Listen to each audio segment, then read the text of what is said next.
Okay, welcome to Two Old Psychologists Talking About Stuff. Good evening, Ray. Good evening, Rich.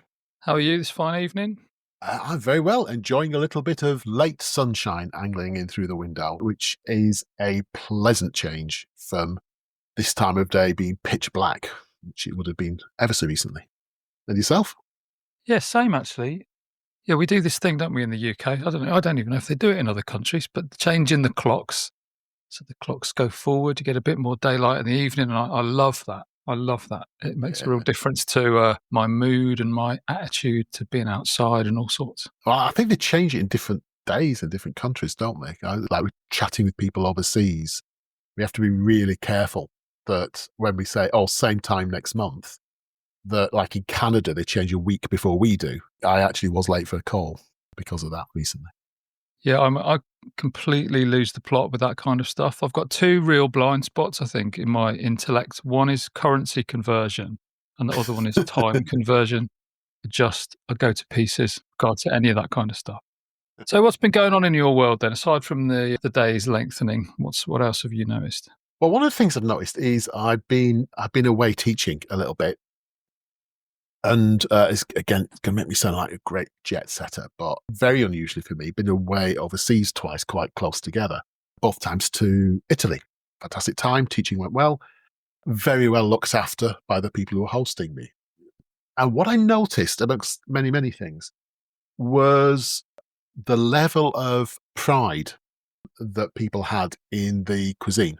They'd want us to go to a very specific restaurant that served very authentic local food. And then we spend most of the evening with them explaining why the tomatoes from this side of the island are so much better than the tomatoes from the other side of the island where it's less volcanic.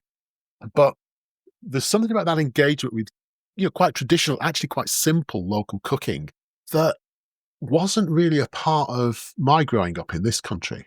And it did strike me as being quite a difference. And one of the people I was with was saying, well, I think it's probably as simple as our climate allows us to grow all these amazing sort of salad vegetables and grow absolutely everything. And, he's tried to be as respectful as he could, but basically said, like, I think where you come from, it's mainly root vegetables, isn't it? And indeed, that just opened up this whole topic of, there are two Europes. There is tomato Europe and there is potato Europe. As my waistline will demonstrate, very much grew up in potato Europe. You say tomato, we say potato. Let's call the whole thing off. We do seem, I think, in the UK, we are the butt of a lot of jokes, the rest of Europe, aren't we? I think in terms of our ability to produce fine food. I think everyone else thinks they do it better than us. But of course, the other point is Britain, with its sort of very unfortunate colonial history, has basically gone around the world mugging other countries for their cuisine. Some of the best things you get in Britain are actually the things that have been kind of brought in from countries we've colonized, like, all the South Asian countries. And even they explained to me that fish and chips, the most British of foods, either comes from East European Jewish communities or possibly Portuguese sailing communities. So although there might not be as wide a range of kind of indigenous cuisines, we are fortunate as a side effect of that unfortunate history that we do have access to some amazing foods from around the world. What have you been noticing? Well, the thing that's really dominating my attention just at the moment is that I'm just really tired and I can't think of anything else to say about what I've noticed other than I've been teaching all day and I've got that particular sort of teaching headache that I don't know if other people get this, but I get it. So, been on show for, best part of 7 hours trying to entertain and engage a group of 45 cognitive behavioral therapy postgraduate students. Yeah, I'm tired and I'm finding it hard to think. And I'm conscious that we're going to talk about something that's quite weighty and Quite heady. struggling to think about how I form words. So yeah, a bit of brain fog, I suppose. Absolutely, you have my sympathy. I mean, brain fog is, I think it's such a good word, isn't it? Or phrase. Without kind of having to get into specifics like we would if we were like neuropsychologists. We don't have to say, oh, well, it's my attention, it's my working memory, it's my short-term recall. It's just that sense of everything's just somewhat under par and somewhat slower. And it doesn't really matter what the precise details of it. It just ends up with a certain kind of effect. I was reading something just yesterday. I was reading this book called The Grieving Body. So like how the stress of loss and bereavement affects people, particularly kind of physiologically. We know a lot about the mental stuff. And there's a bit in there that I was reading about brain fog and just saying like the number of different routes that can end up with your brain being under par in this variety of ways, including things like sort of immune function or things going on in your gut that then affect you up in your brain. It's almost like our brains working at 100% is such a delicate thing. Almost anything can knock it off and end up with you feeling foggy and thinking, can I describe this complicated thing I'm about to describe? Well, that's definitely happening to me. I'm fortunate that it's not as a consequence of grief, but it is a consequence of having to entertain 45 students. I'm sure it's a temporary situation. I will bounce back bigger and stronger tomorrow. Anyway, so the long-awaited topic of free will. We've teased the audience with this, haven't we, over various different episodes, and we're finally going to sit down and sort of bash this topic around a little. Now, I think I want to start just by saying, I work as a psychologist. I don't work as a philosopher. I don't work as a neuroscientist. And there's a whole bunch of very technical ways we could talk about this. And I want it to be accessible. So I think our discussion of this might be a little rough around the edges. And if people want to they could go somewhere else for a really detailed, technical or philosophical deep dive. This isn't the place for that. But what I would like us to talk about is this whole notion of whether human beings have free will and whether this is a useful thing to even consider, and how various perspectives in the free will debate might be helpful to people. Well, those would be my aims for this conversation. I'd like to kick it off by just asking for your opinion, without dressing it up, without any scaffolding. Do you believe that you are a free agent, so to speak? You're able to do whatever you want, whenever you want, and thus you could be described as having free will? I'd say free-ish. There might be lots of circumstances where I'm not, but I'd like to think there are circumstances where I do actually choose stuff. Yeah. Okay. Yeah. I mean, you can ask people this question and you obviously get a range of answers. And I think most of us like to cling to the idea that we have some free will, which I'm going to define as the ability to do other than that which you did. So if we could rewind the tape, can we talk about tape? Is that just things that old people talk about? Rewind the wax cylinder. What's that? I don't know what the digital version of that is, but like if you're listening to a podcast, you can rewind it, right? Maybe it's not Yeah, tape. I think we still use the words rewind. Yeah. All right, rewind. So you could rewind back the movie of your life and you could go back to a point, any point within it, and then do something different to the thing that you actually did. So let's just take an obvious example. I don't know. Did you have a drink this morning when you got up? Yeah, I mean, non-alcoholic, but yeah. That's good. What did you have? I had a coffee. So let's say, for sake of argument, could you rewind the movie or whatever, the tape, and have tea instead? Would that be possible? Like, I know we can't rewind, right? But Yeah. theoretically, if you could, like, the idea of free will sort of says that you could do something other than the thing you did. Like, you could have just chosen differently. Okay, I'm going to go with yes. I've got a feeling I'm going to be proved wrong, but at this moment, I'm going to go with yes.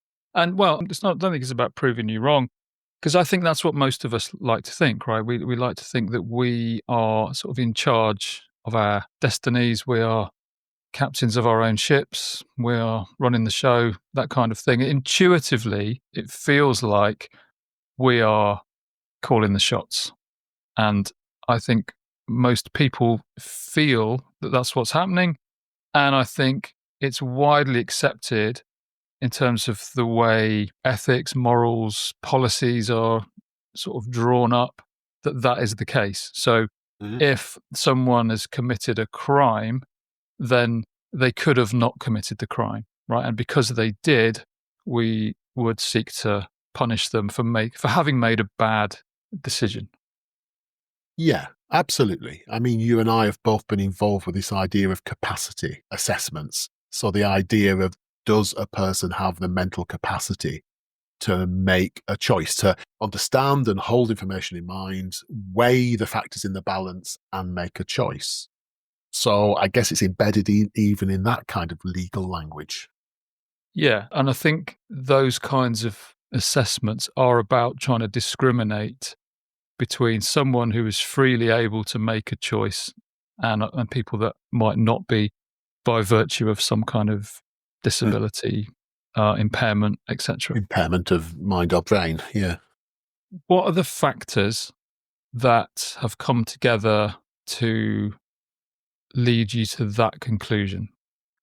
The conclusion that I could have chosen to have tea. Yeah. Okay. That there have been occasions when I have had tea rather than coffee.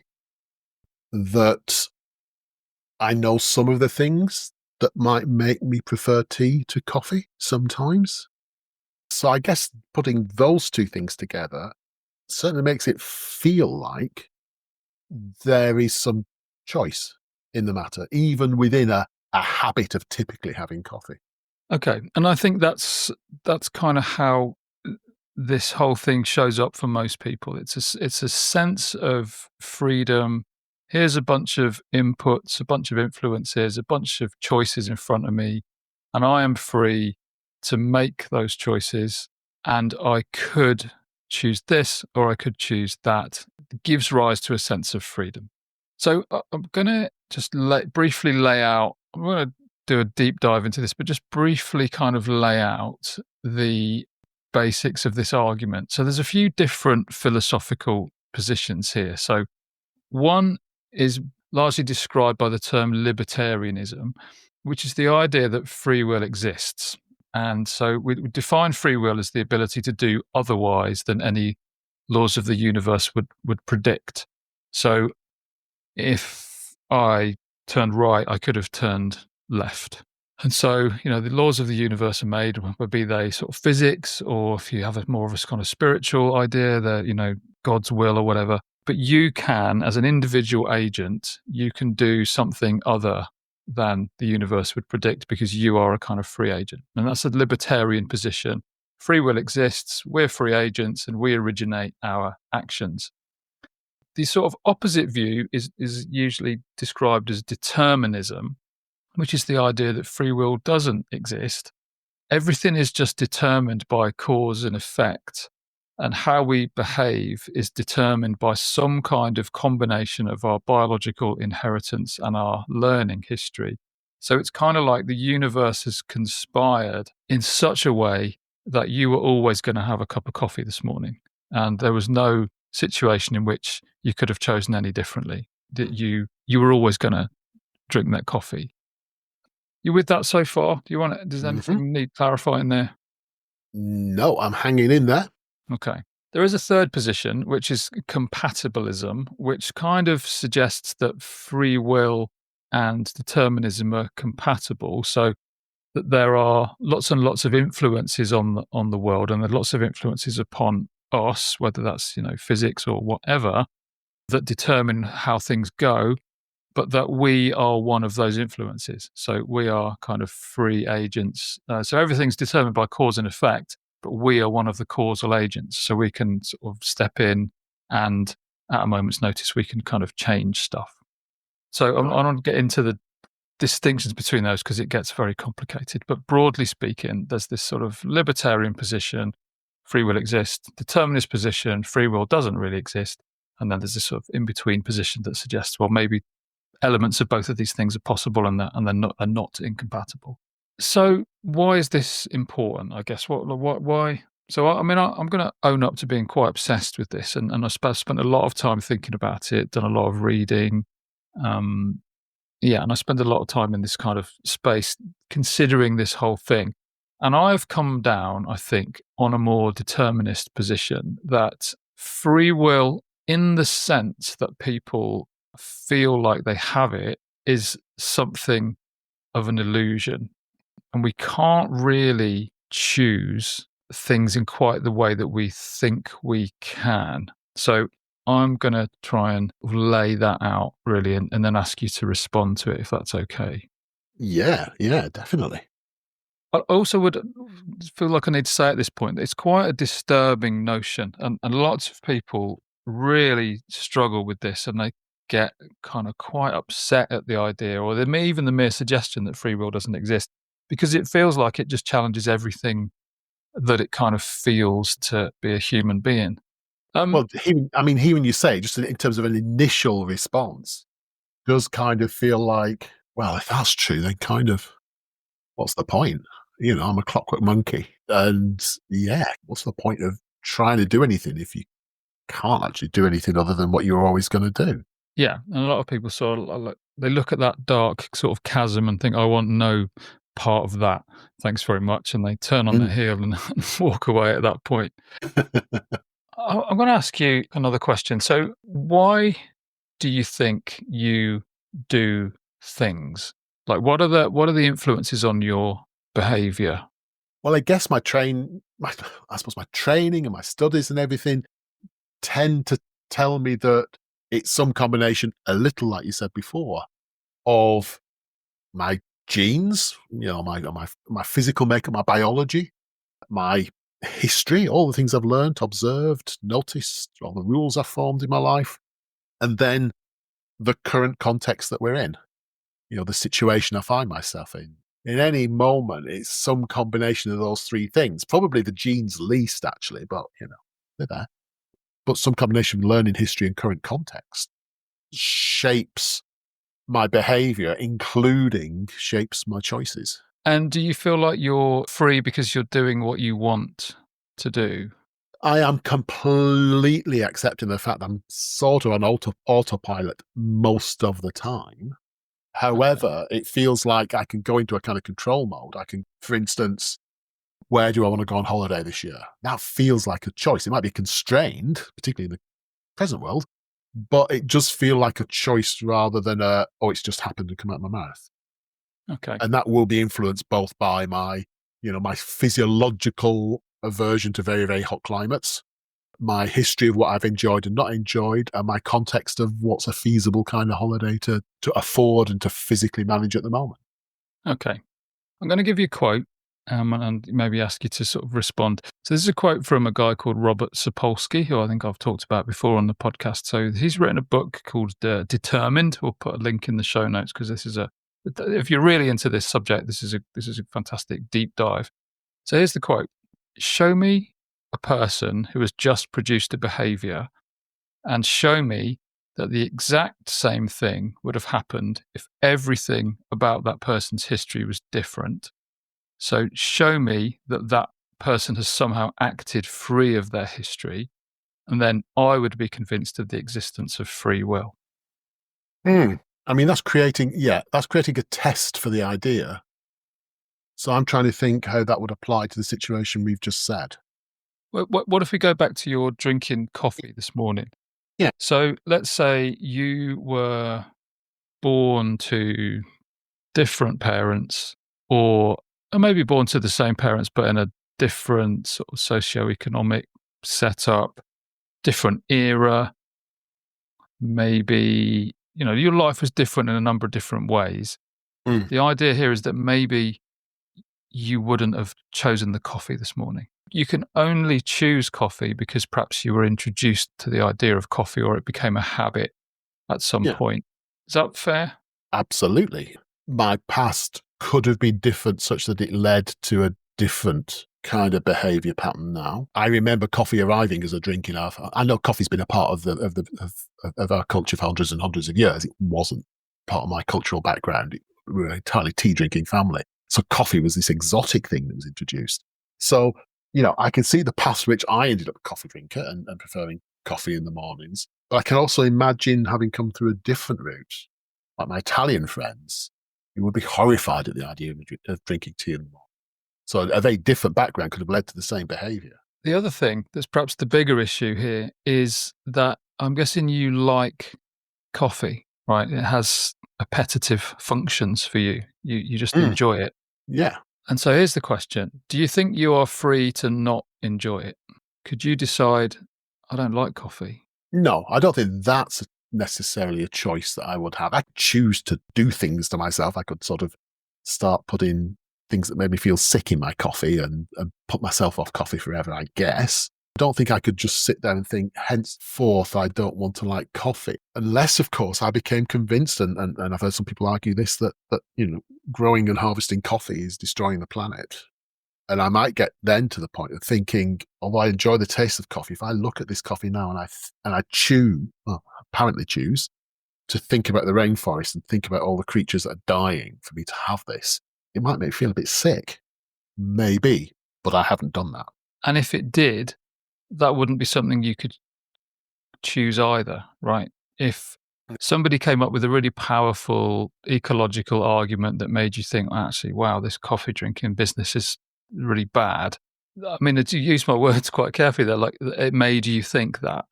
Yeah. You couldn't really control that thought. Your mind would have been changed by this argument.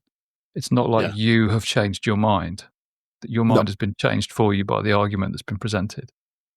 So this sort of leads us to one of the sort of punchlines in this whole debate. And the people that argue for a determinist position would say, we may be able to do whatever we want, but we cannot choose what it is we want to do.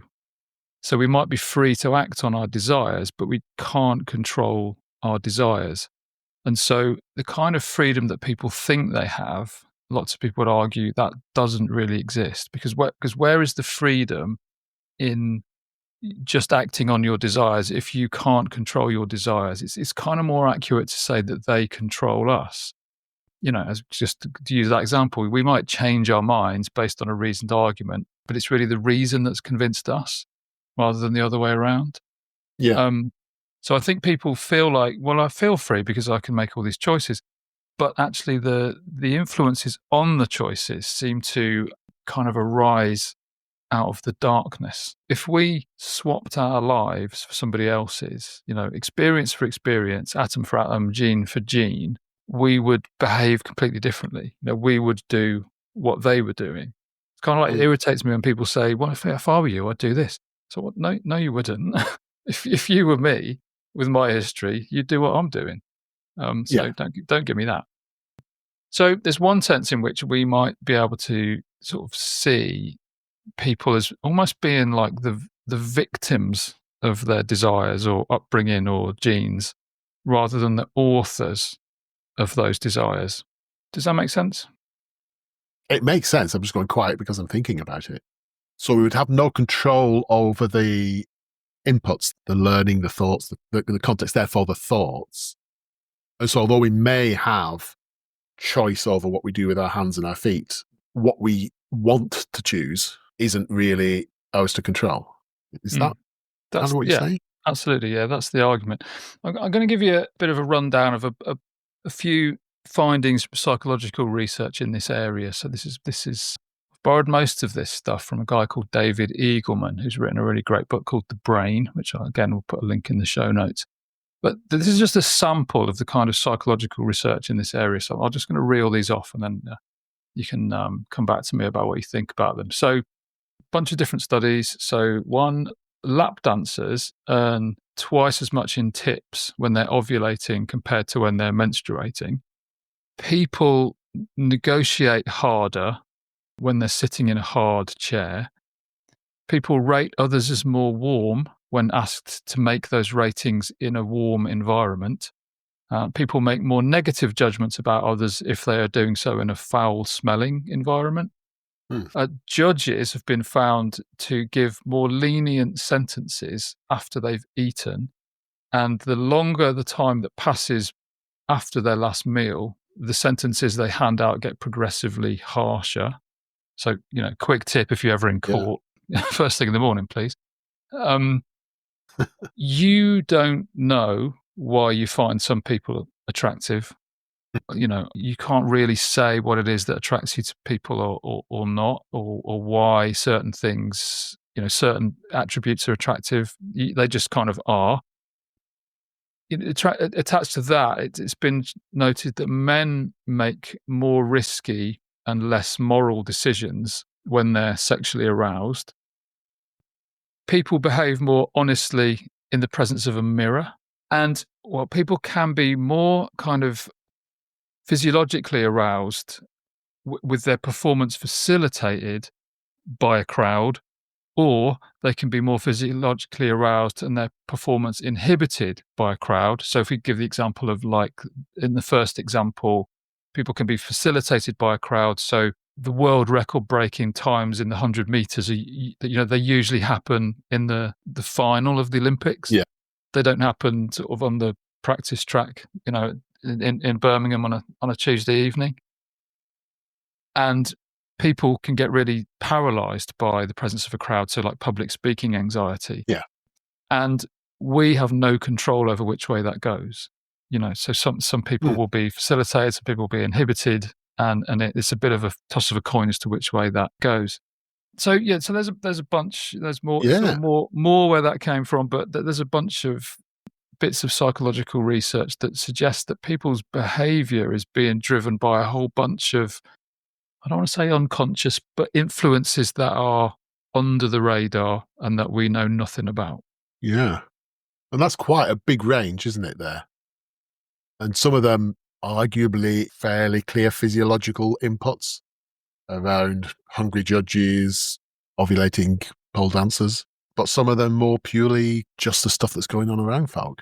Another one, just to kind of add something else into the mix here, is that there's noticeable differences between people. I'm broadly categorizing people here, and I appreciate it's a bit blunt, but people from Eastern backgrounds, people from Western backgrounds tend to perceive things somewhat differently due to the different influence of collectivist or individualist cultures. So, for example, if you show a picture of people to somebody from an Eastern background and you ask them to describe it, they're more likely to say, this is a picture of some people.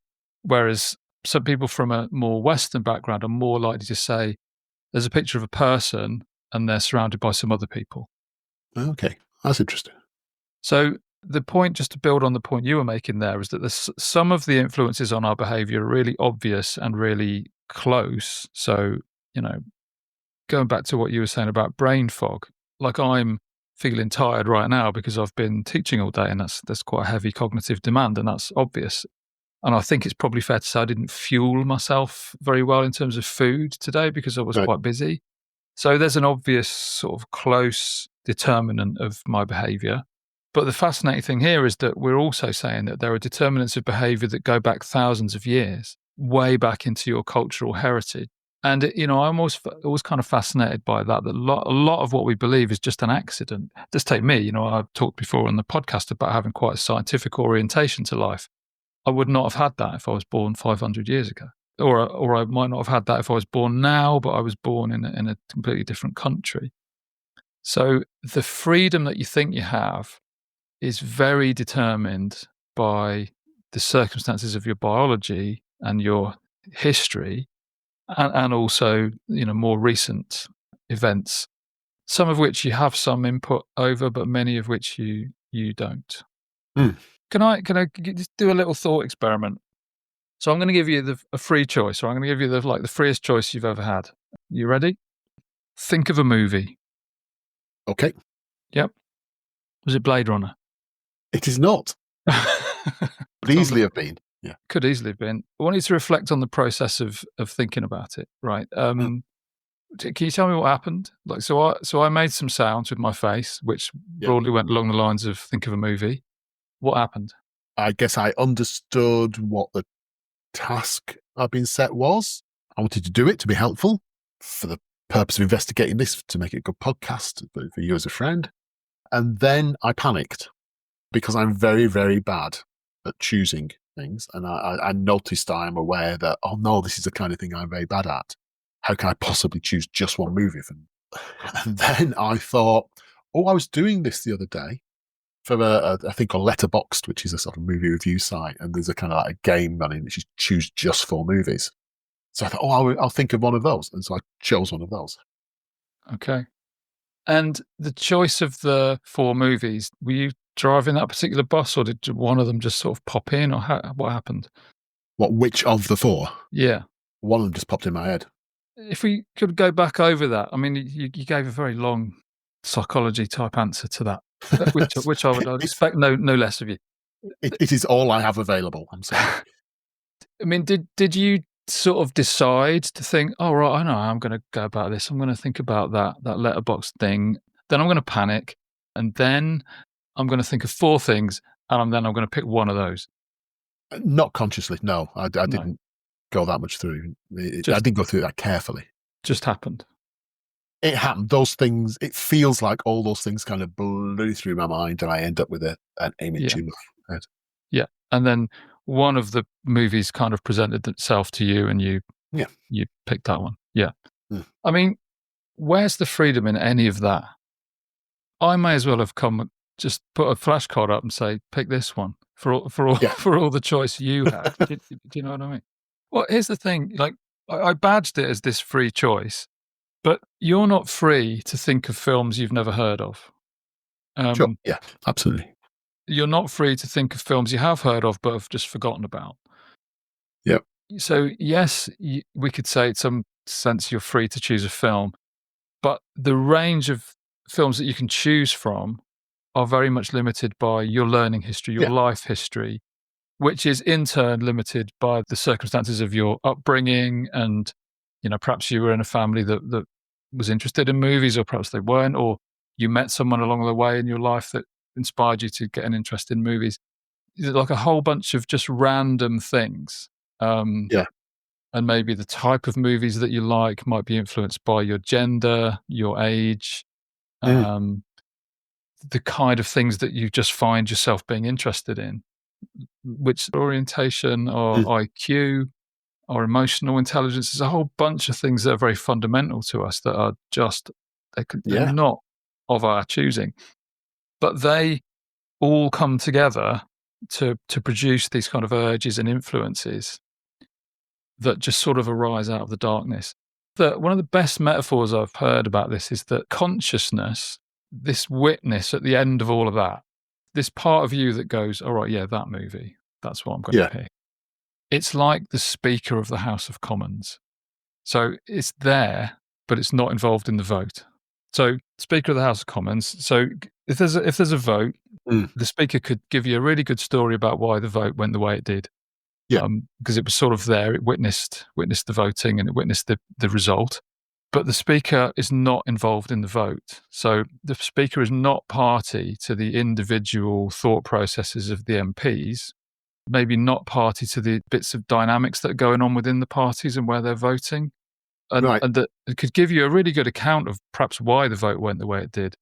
But the Speaker doesn't really know exactly why. They know what happened, but they don't really know Right. why.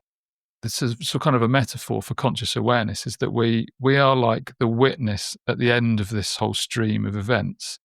But Mm. like the movie presented itself to you just as the urge to have coffee this morning presented itself to you, and you're just kind of there witnessing that without anything like as much sort of play in the wheel as we like to think there is. There goes the argument. Yeah, I'd not heard that before. And we treat that Speaker of the House of Commons as if the Speaker is making the decision, even though actually, as you say, it's just a reflection of what the decision is made by 600 and whatever chaotic individuals whose motivations we're not sure of. Yeah. And, the argument goes, the determinist argument is that we're just nothing more or less than the sum of the stuff that we can't control, our biology, our environment, and the interactions between those things. Okay. Although we tend to treat people and we treat society as if people have a lot more control than they really do. Mm. And it's sort of like the idea of consciousness is less like the idea of that's you thinking your thoughts. It's more like the idea of your thoughts and emotions and everything else just vying for the attention of your consciousness. Like all the MPs vying for the Speaker's Mm. attention, and the Speaker decides which one to listen to. Does that make sense? Yeah. And, what I noticed going through my head is, and maybe this is something we're coming on to anyway, is what the kind of the implications of that are. Yeah. Some of the work that you and I do, when what we're trying to do is not necessarily tell people what to do, but help them make choices that they want to make and help them be more able to do the things that are going to take them in the direction that they want. Well, I mean, it does raise some interesting questions, doesn't it? Yeah. About things like, why do people consistently make bad choices? Or when I say bad, I don't mean that in the judgment sense, but more like choices that don't work for them. A nice metaphor that somebody used with me once was the idea of cows in a field. So, if you're driving past a farmer's field, you might go past one of those fields where the cows they're like fenced in. There's an electric fence Mm. to prevent them escaping. You don't see many of them leaning up against the electric fence, right? Because at some point in their history, they'll have touched it, they'll have got a shock, and they'll have figured out, actually, I don't want to do that again. Humans, however, do the equivalent of leaning up against the electric fence sort of all the time. How many people do we know who are in a job that they hate or Mm. in an abusive relationship that they tell themselves they can't get out of? And it's easy, I think, to blame people, isn't it? And to say, well, you should have left him years ago, or why don't you just change jobs if you don't like it? Because that assumes that people are just free to make the change. I'm going to give you one more thought experiment. So I borrowed this from a guy called Sam Harris, who's written a book on free will. And this is a little experiment he put in there. So I'm going to ask you to consider 4 examples of human violence. So a child of 4 shoots and kills another person while playing with their parents' gun. The gun had been left loaded and unsecured in a drawer. Number 2, child of 12 with a history of neglect and abuse takes their parents' gun and intentionally shoots and kills someone because they were being teased. Number 3, as an adult of 25 with a history of neglect and abuse intentionally shoots their partner because their partner left them for someone else. Number 4, an adult of 25 with wonderful parents, no history of abuse, shoots another person they never met just for the fun of it. And number 5, an adult of 25 with wonderful parents, no history of abuse, shoots another person they've met just for the fun of it. Subsequently, an MRI scan reveals a large tumour in the medial region of their prefrontal cortex. Now, I think we could probably agree that in all of those situations, someone's pulled a trigger, someone has ended up dead. Do you think you would apportion blame differently in those cases? Yes, I think I naturally would. Yeah. What are some of the issues that are showing up for you there? Like, Okay. what are the differences between the different scenarios? I guess some of the differences, age. So when we look at the youngest example, we've got somebody there that may not have any basis for understanding the cause and effect and the likely consequences of what they were doing. At the other end of the spectrum, it may be actually that the brain tumor was completely irrelevant to the set of actions, but it may also be that that was fundamentally changing thought processes. So I guess at those far ends, we'd be saying, although the sequence of events was very similar, moral blame, if you want to put it that way, might be less. And, the somewhat younger child, abused, teased, we might again judge that differently from the person who everything was apparently going swimming in their life and they just did it because it was fun. That would be my instinctual answer. Yeah, I think most people would see that the same way. Like, can a 4-year-old form the intent to kill someone on purpose? Do the intentions of a 12-year-old run as deep as those of an adult? Does the history of abuse mitigate blame? The brain tumor certainly seems to mitigate blame because it's sort of in that kind of region that might alter someone's behavior. And I think in certain cases, particularly that last one, and maybe the first one with the young child, we would see people as sort of being victims of either their biology or their circumstance.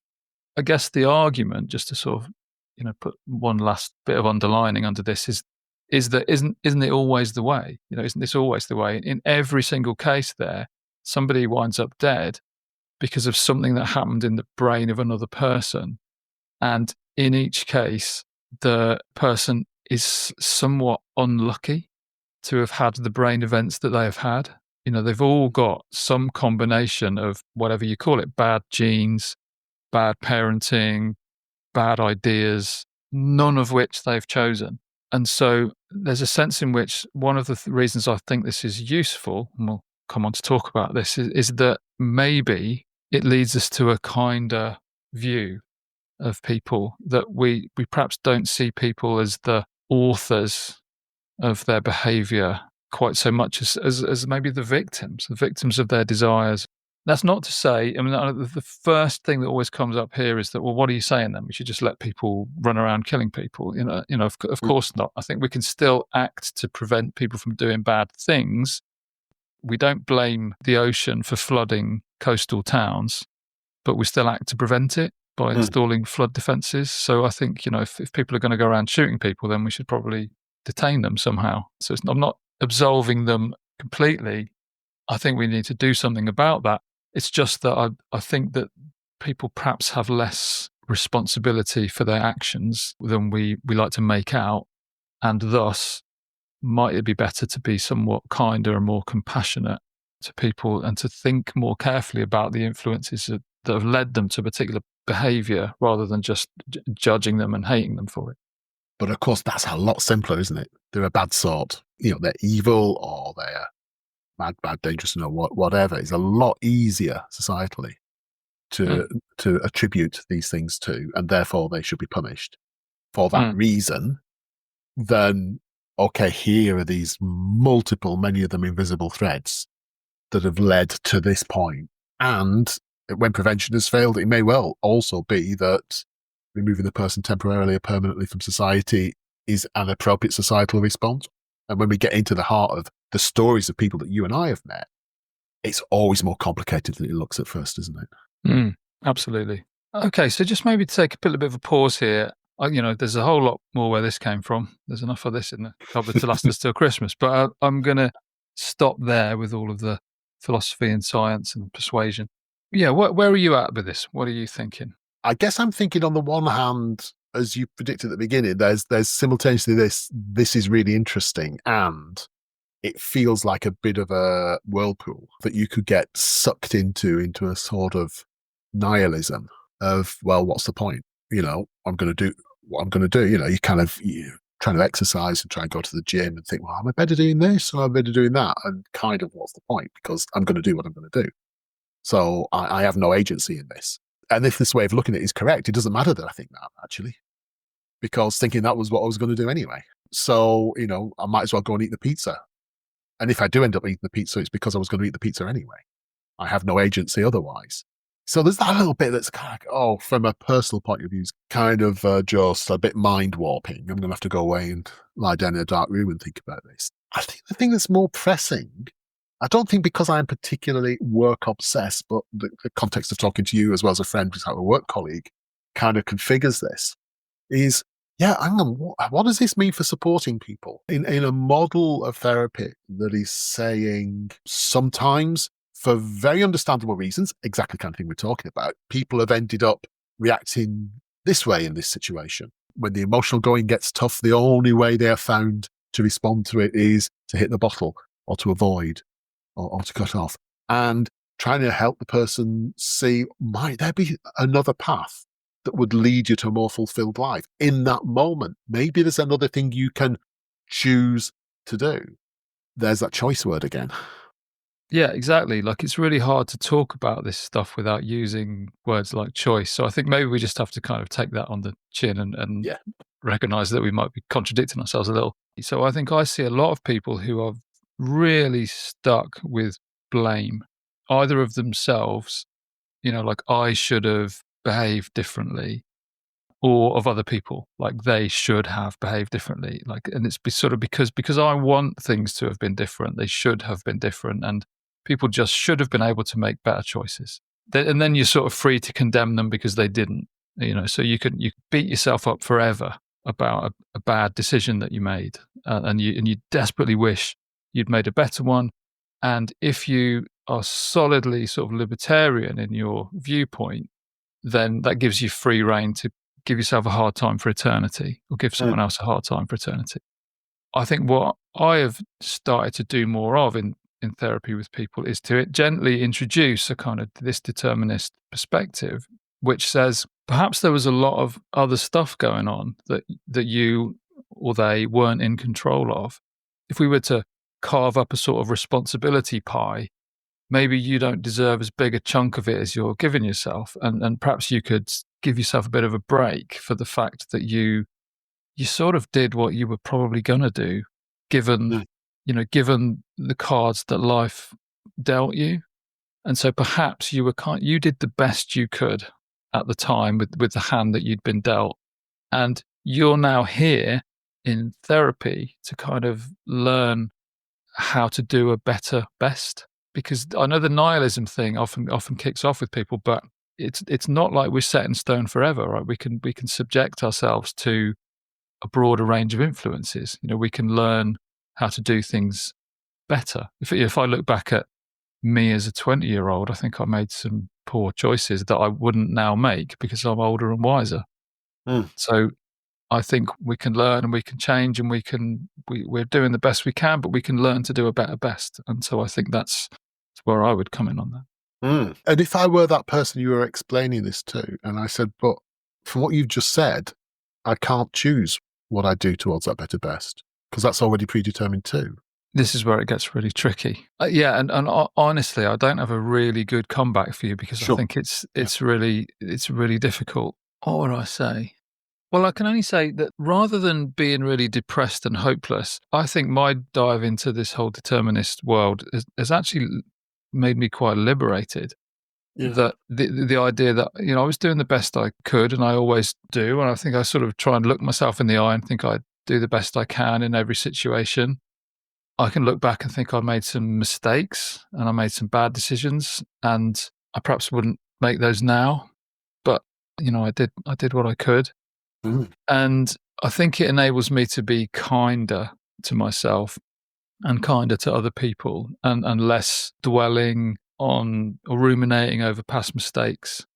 So, yeah, I don't know. I don't get into a big spiral about the sort of what it all means. Yeah, And to be sure. perfectly honest, I genuinely I don't know, right? I don't know whether people have free will or not. It's so interesting because it's so hard to answer. Because we can never go back, can we? We can't wind the clock back and Yeah. say, would Ray have had a cup of tea instead of coffee this morning? We can never know. So it's really hard to answer. So I don't know whether people have free will or not.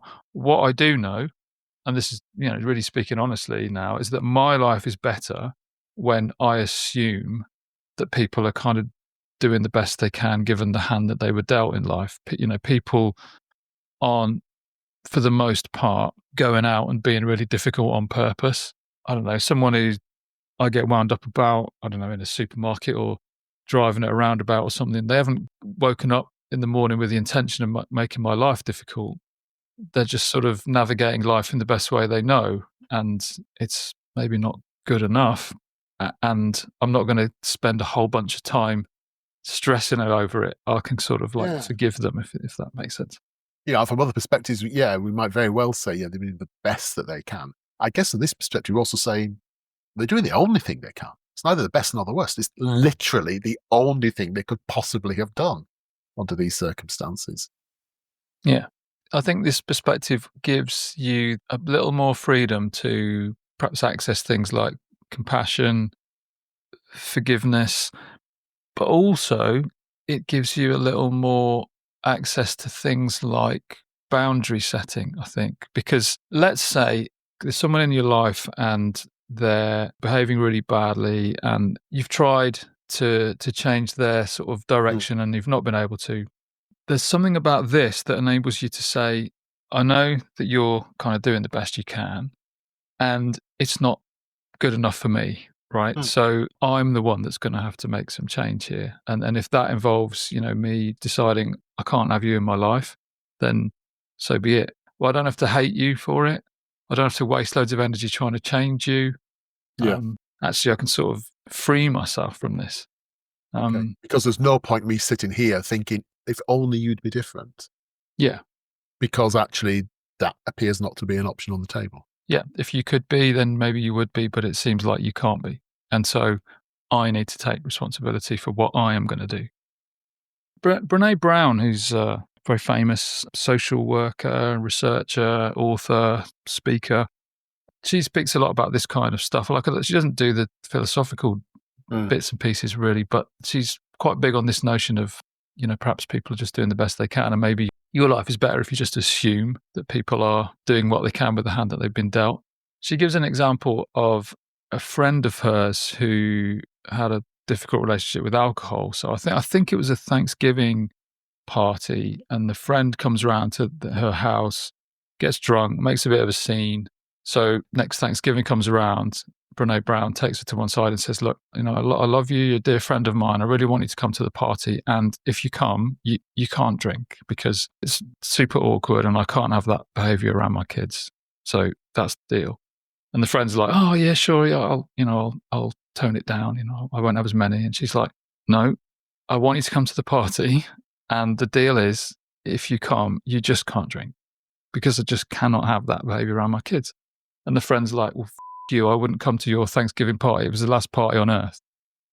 Storms off. Brene Brown, the way she tells the story, she sort of takes a breath and then bursts into tears. What she's doing there is being kind of generous and giving the person a chance. Yeah. And being clear about where her sort of boundaries are, and saying that, like, if you cannot behave yourself at my house, then I can't have you at my house. Yeah. So I think there's a sort of kindness in it, Mm. and there's a firmness in it, which I think if you just go around saying, "Well, she should just behave differently," and she said, because she said, "I could either have done that, or I could have done what everyone else did, which was just bitch about her behind her back." Yeah. Or when she says, yes, I'll turn it down, tell myself, oh, well, maybe it'll be all right. And it wasn't going to be all right. Well, and then we're back to the language, aren't we? She really chose to do something different. That we are trapped in this language of choice, aren't we? And we're Yeah, trapped in if it is an illusion, I think we're solidly trapped within an illusion of choice. yeah, And that language is so central to anything that smacks of agency or change. yeah, We would have to have a very different framework to not use that language or use the analogy of choice, even if we've got a yeah. deep down suspicion it's not actually quite that simple. I think we should perhaps talk a bit more about the role of luck than we do. When I think about my life and the way it's largely panned out, I'm okay. Like, I'm financially Mhm. secure. I'm not loaded, but I'm doing all right, and I'm happy largely. I do a job that I enjoy. I'm here talking to you. What else Yeah. could a man want? What better Um, could you be doing? Largely, it's luck, right? It's a function of being born in the right place at the right time with Yeah. parents who looked after me and bred sort of good values into me, and gave me good educational opportunities. Mm, I didn't choose any of it. It's luck. And when you think about things like a professional tool that I'm sure you've come across, the adverse childhood experiences scale, for example, mhm. these 10 things that if a child experiences these things in childhood, it reduces their sort of life chances. It's things like, abuse and neglect, etc. It's just a terrible luck scale. Yeah. And as you say, the recipient doesn't get to choose many of those things, I mean, if any. I mean, what also struck me as you were talking, Rich, is in the form of psychological therapy we're both involved with, this acceptance and commitment therapy, we talk a lot about people's values. I think we've toyed with the idea of maybe devoting a whole episode to values at some point. But, one of the sort of the hallmarks to try and impress on people is that they are as if freely chosen. Your values are your values. You don't have to do it because this person says it or this person says it. If you want to be about being creative, you want to be about being independent, then that's sort of one of your values. And of course, what we know is they don't just appear out of thin air. They are influenced by a whole load of different things. Some of them kind of fairly clear, like you said, your parents setting you up with a certain amount of values, or a certain person that you've seen and admired, real or fictional. Honestly, think some of my pro-social values genuinely derived from how much I watched Doctor Who when I was younger.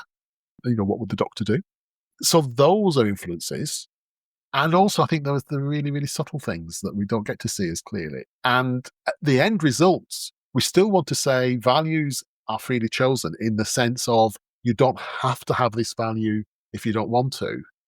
But actually, we know the mechanics of values are through this massive, not a chain, it's a web of influence and causality. Yes, tiny amount of genes maybe, but a lot on circumstance and a lot on our past history and a lot on our current context. Yeah, absolutely. And it comes back to that sort of determinist notion that you might be able to choose what to do, but you can't choose what you want to do. Yeah. If I thought about a thing that you really didn't want to do, like let's say punching a child in the face, Mm. there's sort of very little I could do to persuade you to want to do that, right? It would just go against the grain. Yeah. So you you can perhaps let's say we can concede you can choose your behaviours, but I'm not going to concede that you can sort of choose your desires and urges Yeah. and wants. Is this take us back to, was it compatibilism you were talking about before?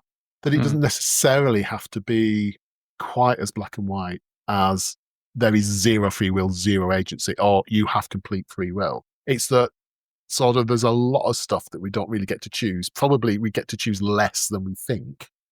However, there's still the possibility that we have some agency, some choice. Am I just kind of desperately hanging on to that one? No, I think that's a reasonable conclusion to make. I'm thinking about bringing this discussion to an end, and I feel like I've been in the driving seat for a lot of it. I hope that's been okay. What will you take away from it in terms of being useful to yourself or useful to the people that you work with? I think I will definitely take that stance of beyond, hopefully anybody who's doing this kind of work is aware that all sorts of influences influence people's behaviors and where they are in the world.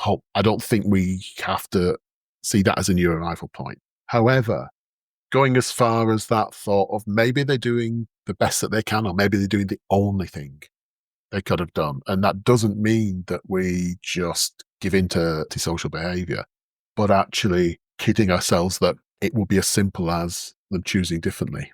Maybe that's the thing to let go of. That strikes me as a useful idea.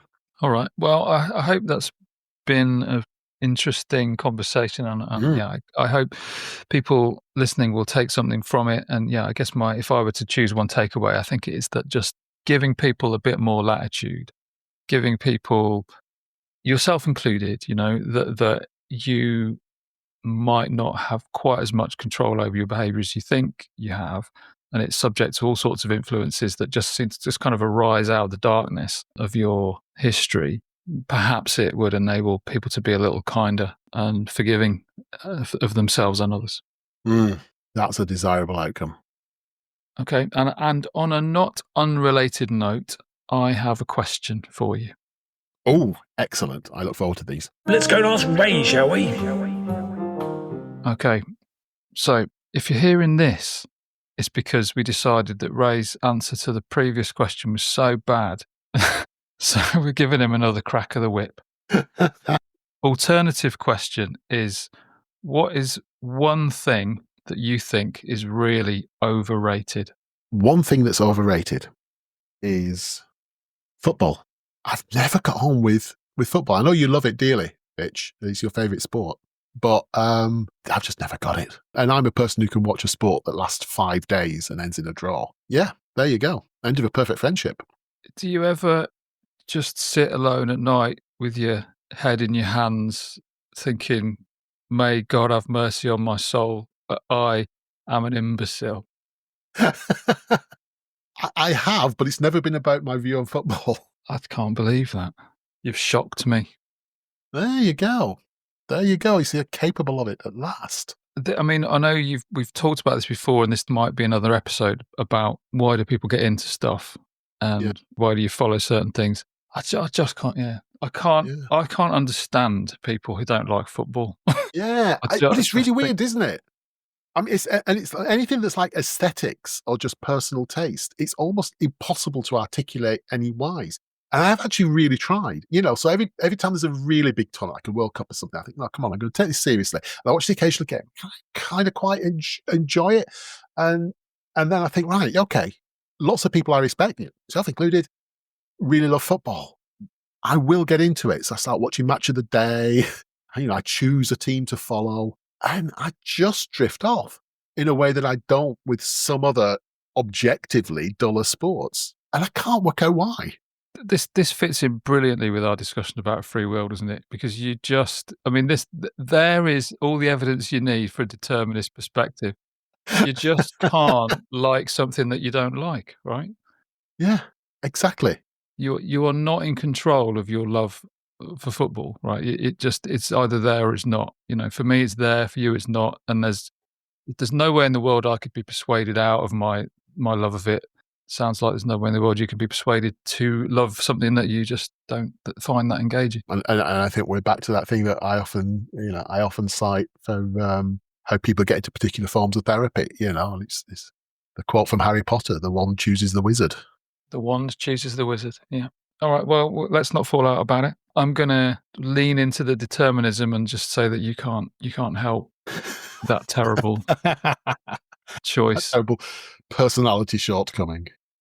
It's much like, when people argue with me about determinism and I say, well, the ultimate comeback is like, because I've had people really offended by the idea of it. And then they go like, this is nonsense. Like I don't want any part of this. And I'm like, well, if you believe in free will, just decide to go along with it. Just decide to agree with me. And I don't mean just to pretend. I mean, genuinely change your mind. Change your mind. You'll be a lot happier. No answer to that, is there? There we go. Well, things loop back to themselves in a very neat way. Well, thanks a lot, mate. It's been lovely to chat to you. It's been a nice sort of kind of uplifting end to a fairly busy, somewhat deflating day. So thanks very much for spending some time with me, and I hope it's been useful. Absolutely. And I look forward to next time. And thanks to everyone that's listened. I really hope it's been useful to you too. And we'll see you again next month. Take care, everyone. Bye-bye. Bye.